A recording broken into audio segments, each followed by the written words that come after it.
Hello, my name's Miss Marsden and I run the nursery department here at Walton Hollymoorside Primary School. I'm going to take you on a really lovely virtual tour now of our nursery so that you can see exactly what we do and the provision that we provide for our children. So come on inside. At our nursery, our #1 goal is to try and get the children as independent as they possibly can be. So when they come in the morning, they are responsible for hanging up their own coats, sorting out their bags, hanging up their hats. We will teach them to be able to put their own coats on, put their own shoes on, take their socks off, put them back on. These are all really vital skills that just generally make life much more easier, but also prepare them really well for reception. This is a very important area of nursery. It's the book corner.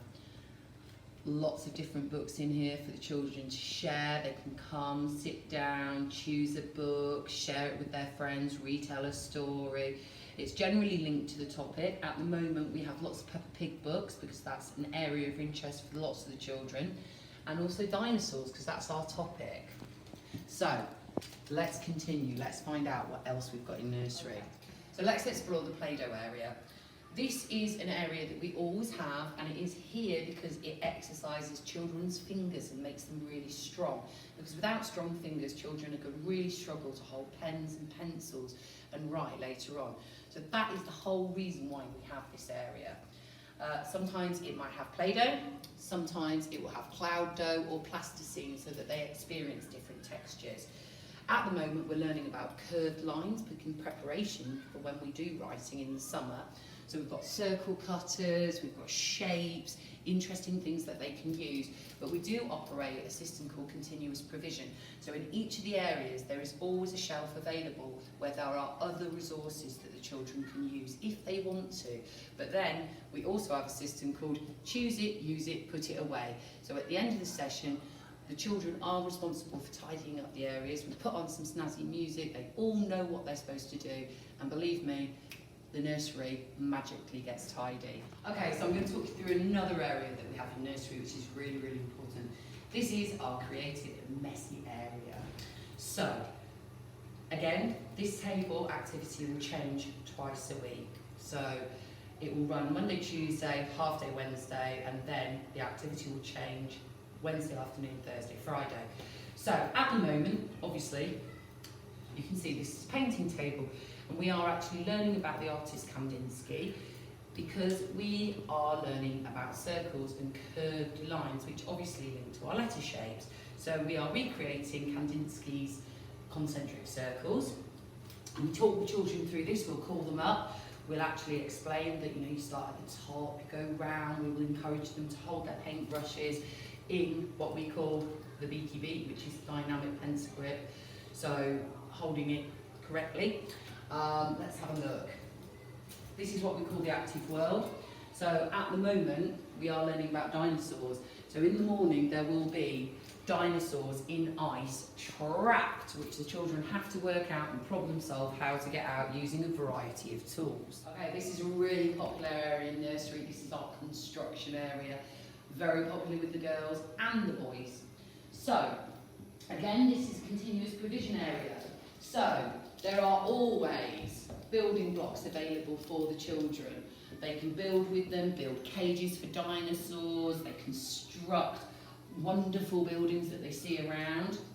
Great for their mathematical development and problem solving. We've got lots of small world toys in here as well. You can see we've got planes, cars, trains that they can just decide to access if they wish to. This is a very important area of nursery as well. This is where we sit every morning and we do a formal register. We're very lucky, we have an interactive whiteboard. The children come and when they're called to the carpet, they come, they sit down, we call their name, they have to answer me, so it's great for developing confidence in a group situation. I will ask them to do their snack choice, so each day on the board we will have a choice of 2 snacks. The children will know what these are. Sometimes it's crackers and cheese, sometimes it could be cucumber, sometimes it might be linked to our story. So if we're doing a story from, say, a sunny climate, we might have tropical fruit. The children get to come and choose it, they come and count it, we work out which one has won, which one hasn't. this is where we always have our daily story, and this is where also I will tell them what the activities are each day before we send them off to go and play. Now, you can see that there are also toys around this area, so when we are free playing, the children can access it. This activity was linked to our personal, social and emotional development this week. The children are learning about challenges and how to challenge themselves, and that some things are really, really tricky to do. So we set them challenge of filling up this basket with wooden bricks and asking if they could build a tower involving all the bricks. Unfortunately, they haven't quite done it yet, but they do keep on trying, and what they have learnt from this activity is that each time they do that activity, they're getting closer and closer to achieving their goal. This is a really important area of nursery, and generally it's always here. This is the home corner. Children love this area when they first come to nursery because it's something they're familiar with. They know how to play house. So sometimes we might have baby dolls in here, sometimes we don't. Sometimes we might have ironing boards, hoovers. We always have the kitchen though, so the children can come, they can use the utensils, they can cook. We've got the kitchen, we've got the computer, they can come put the washing in the washing machine. I'm going to show you a maths activity now. So again, we always have a mathematical table, and this area is usually supported by a member of staff. Now, if you're worried and you're thinking, my child won't do that, lots of children don't do the things that I'm saying when they first start nursery. This is I'm talking about the higher aspirational stuff where we are going to. So, we've been learning about dinosaurs. So one of the activities that we've got is a number jigsaw. So, there we are, that's the example. So, in this activity, a grown-up will be sitting with the children. Those children that can cut will use the slightly more advanced scissors. Those children that are learning to cut will use the loop-handled scissors because these are easier to do. The children have to cut along the lines. If they know the numbers, they can independently order them and stick them to be able to make the picture correct. Or if they need a little bit of help because they're not quite recognising the numbers, the staff are here on hand to help them. And that is what we do. We know where every child is in their learning and how to extend them. You know, also within this activity, we'll be encouraging them to write their name on the back of their picture. This is another really important table. So every child in nursery has what's called a name flamingo. And these are put out every morning and after dinner. And their first job is to recognise their name, which can be quite tricky, but again, the staff are on hand to help talk to them about the shape that they can see. And they will then have a go at writing their name. When they first start this, if they need to, then we will do dots so that they can trace the name, and then they will become more and more independent. And we do have children in nursery at this moment who can write their first name and their surname. But the thing that we always focus on, which is really, really important, is the correct letter formation. We don't want any bad habits starting. So when we teach the children how to write their names, we spend lots and lots of time talking about where the letters start, even at 3 years old.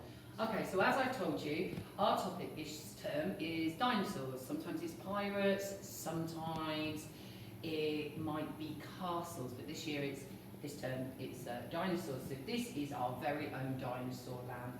So we've got a dinosaur cave. These are some snazzy costumes that the children can get into and pretend to be riding dinosaurs.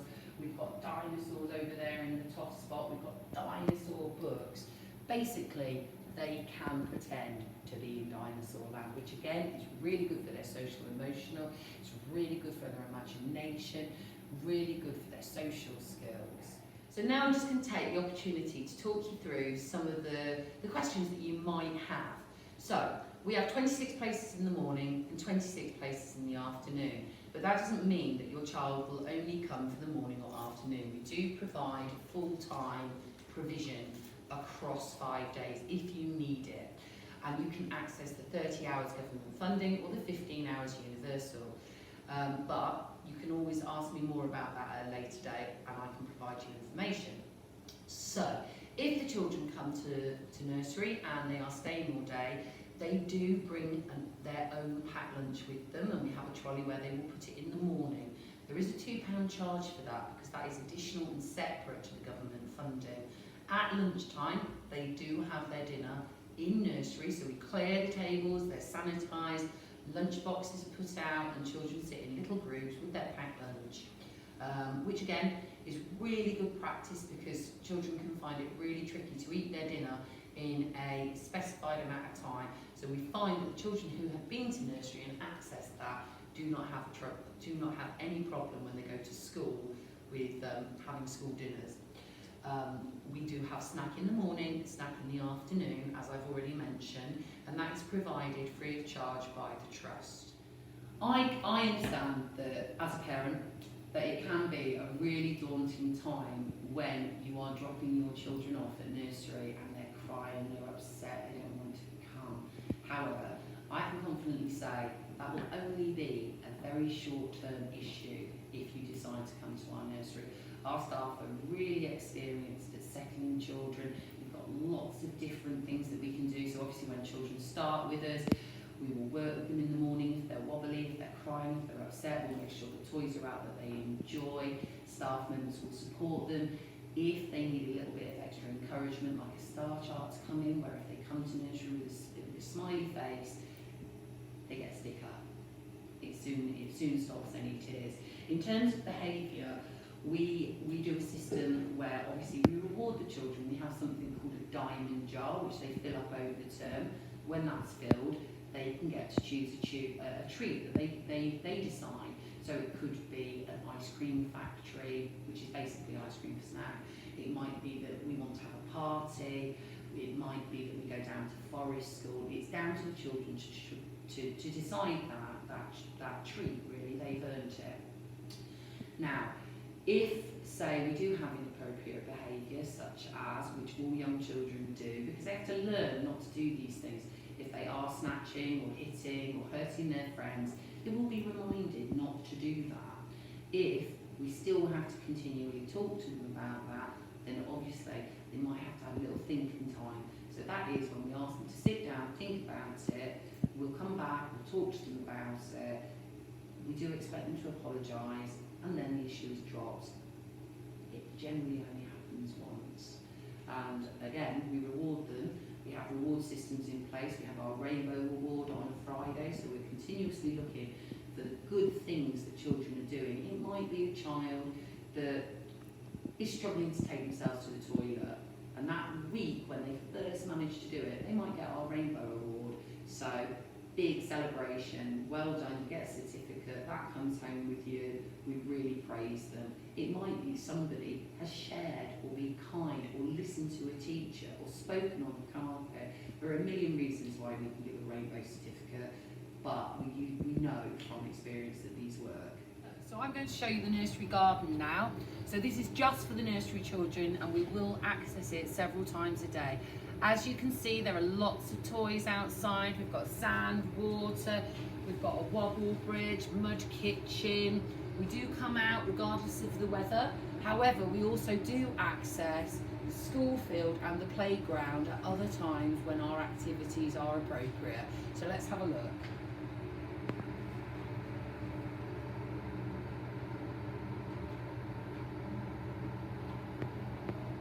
Hello! Here I am. I may not look like I did before, but that's because I'm training to be a forest school leader. So a very important area of our provision at Walton Hollymore Side is that every child within school, from nursery through to year 6, gets a term of forest school provision. Nursery is really lucky because we do it every week throughout the year. So I just want to show you our forest school area. So come with me.